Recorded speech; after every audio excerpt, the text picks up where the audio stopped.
तो फ्रेंड आज फिर अपनी इस वीडियो में हम एसजी इंफ्रा के स्टॉक के बारे में बात करेंगे। ये एक ऐसा स्टॉक है जो आने वाले टाइम में अपने इन्वेस्टर को यहाँ से मल्टी बैगर रिटर्न्स दे सकता है। उसके पीछे काफ़ी कारण है, तो फ्रेंड एक एक करके वो कारण डिस्कस कर लेते हैं। सबसे पहला कारण है इसके स्टॉक की वैल्यूएशन बेहद सस्ता होना। आज की डेट में भी इसका स्टॉक 11 के पी के नीचे ट्रेड कर रहा है फ्रेंड, और ये 11 के पी के नीचे तब ट्रेड कर रहा है जबकि लास्ट 1 मंथ में 40 से 50% के रिटर्न इसका स्टॉक दे चुका है।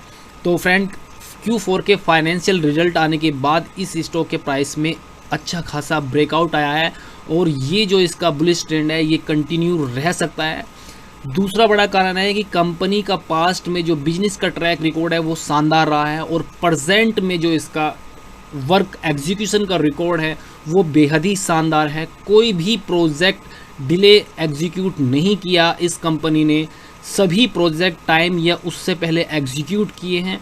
और तीसरा, इस कंपनी के पास बेहद शानदार ऑर्डर बुक है, वो ऑर्डर बुक डिस्कस करेंगे इस वीडियो में लास्ट में कि कितने ऑर्डर्स इनके पास पेंडिंग है एज ऑन डेट। और चौथा, रोड कंस्ट्रक्शन के मामले में इंडिया के अंदर काफ़ी ज़्यादा ग्रोथ आई है और आने वाले टाइम में आने की संभावना है। तो ठीक है फ्रेंड्स, सबसे पहले इसके रिजल्ट्स की बात कर लेते हैं कि रेवेन्यू कैसे कलेक्ट किए इस कंपनी ने और पास्ट में वो कैसे रहे थे। तो फ्रेंड ये क्वार्टरली हाइलाइट्स है, मींस मार्च 20 के क्वार्टर से यहाँ कंपेयर किया है ये मार्च 21 के क्वार्टर को। तो मार्च 20 का जो क्वार्टर था वहाँ पर जो इसके रेवेन्यू थे वो 6,229 मिलियन इन रुपीज़ थे फ्रेंड, और वहाँ से ये 65% ग्रो की है और इस क्वार्टर में ये 10,278 मिलियन रुपीज़ रहे हैं। तो रेवेन्यू के फ्रंट पर यदि क्वार्टर देखें तो एक शानदार ग्रोथ रही है, और यदि इसको ईयर ओ ईयर देखें, नीचे स्क्रॉल कर लेते हैं तो ये पूरे फाइनेंशियल ईयर का है, फाइनेंशियल ईयर 2020 और फाइनेंशियल ईयर 2021। तो फाइनेंशियल ईयर 2020 में 21,961 मिलियन रुपीज़ के इनके रेवेन्यू रहे थे और इस फाइनेंशियल ईयर में ये 25,275 मिलियन रुपीज़ रहे हैं। फ्रेंड हम आपको बता देते हैं कि जून का जो क्वार्टर था और उसके बाद का जो क्वार्टर था वहाँ पर परफॉर्मेंस काफ़ी ख़राब रही थी उन क्वार्टर्स में, क्योंकि लॉकडाउन थे, हैवी लॉकडाउन थे और सभी काम रुके हुए थे। उसके बावजूद इतना शानदार रेवेन्यू क्लॉक किया है इस कंपनी ने। तो ठीक है फ्रेंड्स, ये रही रेवेन्यू की बात। और यहाँ पर ये एबिटा की बात कर लेते हैं, उनके मार्जिन देख लेते हैं कि एबिटा मार्जिन कैसे रहे हैं। तो एबिटा होता है अर्निंग बिफोर इंटरेस्ट, जो पे करती है कंपनी, टैक्स जो देती है, और जो डिप्रिशिएशन जो लॉस होते हैं कंपनी के, और अमोर्टाइजेशंस जो उन्होंने लोन लिया है उसके यदि कोई किस्त वगैरह देनी है उससे पहले की जो अर्निंग है, मींस आप इसको इसकी ऑपरेशनल अर्निंग मान सकते हैं। तो फ्रेंड यहाँ पर देखिए कि ये Q4 फाइनेंशियल ईयर 20 में 1,014 मिलियन रुपीज़ थी और वहाँ से ये 64% ग्रो की है इस क्वार्टर में और 1,665 मिलियन रुपीज़ रही है, और मार्जिन रहे हैं 16.2% के, जबकि लास्ट क्वार्टर में 16.3% के थे। मार्जिन लगभग कांस्टेंट रहे हैं और यहाँ पर इसका एबिटा काफ़ी अच्छा ग्रो किया है 64%। और यहाँ पर फाइनली प्रॉफिट आफ्टर टैक्स, जो फाइनल प्रॉफिट रहा है कंपनी का, उसकी बात करें तो वो बेहद ही शानदार रहा है और 91% से ग्रो किया है। मार्च 20 क्वार्टर में ये 513 करोड़ था, वहाँ से आज की डेट में ये 977 करोड़ हो चुका है फ्रेंड। तो प्रॉफिट आफ्टर टैक्स यहाँ पर काफ़ी शानदार रहे हैं। और यदि यहाँ पर मार्जिन की बात करें तो मार्जिन पहले के मुकाबले ज़्यादा अच्छा रहा है। तो ये तो क्वार्टर रिजल्ट रहे। अभी इसके ईयर ओ ईयर रिजल्ट और देख लेते हैं। यहाँ पर एबिटा की बात कर लेते हैं, ईयर ओ ईयर वो 20% से ग्रो किए हैं, 3,419 मिलियन रुपीज़ की बजाय ये 4,107 मिलियन रुपीज़ रहे हैं। फुल फाइनेंशियल ईयर के 20% ग्रो किए हैं। और यदि यहाँ पर इसके पीएटी की बात करें, profit after tax full financial year के लिए, तो वो 27% ग्रो किया है। 1,657% के अगेंस्ट में वो 2,110 मिलियन रुपीज़ रहा है। और यहाँ पर जो इसके मार्जिन है 8.3% रहे हैं 7.5% की अगेंस्ट में। तो फ्रेंड फुल ईयर के लिए यहाँ पर जो इसका प्रॉफिट आफ्टर टैक्स है 27% ग्रो किया है, जबकि 2 क्वार्टर इस कंपनी के ख़राब ही गए थे लॉकडाउन की वजह से। तो फ्रेंड ये तो रहा इसके रेवेन्यू की बात। अब इसके ऑर्डर बुक देख लेते हैं कि इसके ऑर्डर बुक में कितने ऑर्डर है एज ऑन डेट।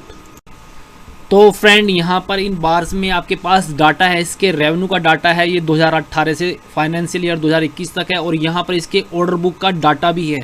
तो आप यहाँ पर देखिए इसका जो रेवेन्यू ग्रो किया है 2018 से 2021 तक कैसे किया है। 2018 में कुल 13,927 मिलियन रुपीज़ था, 2019 में ये 20,000 के आसपास पहुँचा, और 2020 में 21,961 और 2021 में 25,275 मिलियन रुपीज़ ये रहा है। और यहाँ पर जो वृद्धि रही है वो CAGR 22% की रही है रेवेन्यू में। और यहाँ पर अब इसका ऑर्डर बुक देखिए, मार्च 21 में इसके पास 7,400 मिलियन रुपीज़ के ऑर्डर्स थे फ्रेंड, जबकि इसका यहाँ पर रेवेन्यू रहा था इस फाइनेंशियल ईयर में 25,275 मिलियन रुपीज़। मीन्स यदि इसके रेवेन्यू से यहाँ पर कंपेयर करें तो लगभग 3 गुना जो इसका रेवेन्यू रहा है इस फाइनेंशियल ईयर का, उससे लगभग 3 गुना ऑर्डर्स इस कंपनी के पास मार्च 2021 तक अवेलेबल थे, पेंडिंग थे एग्जीक्यूशन के लिए फ्रेंड। तो यहाँ पर एक बहुत बड़ी ऑर्डर बुक इस कंपनी के पास पहले से ही है। और इन ऑर्डर्स की बात करें तो ये मार्च 18 में इनके पास जो ऑर्डर थे वो 40,071 मिलियन रुपीज़ थे, वहाँ से ये मार्च 19 में बढ़कर 62,223 और मार्च 20 में बढ़कर 71,028 मिलियन रुपीज़ रहे, और मार्च 21 में ये यहाँ पर कांस्टेंट से रहे 17,400 मिलियन रुपीज़।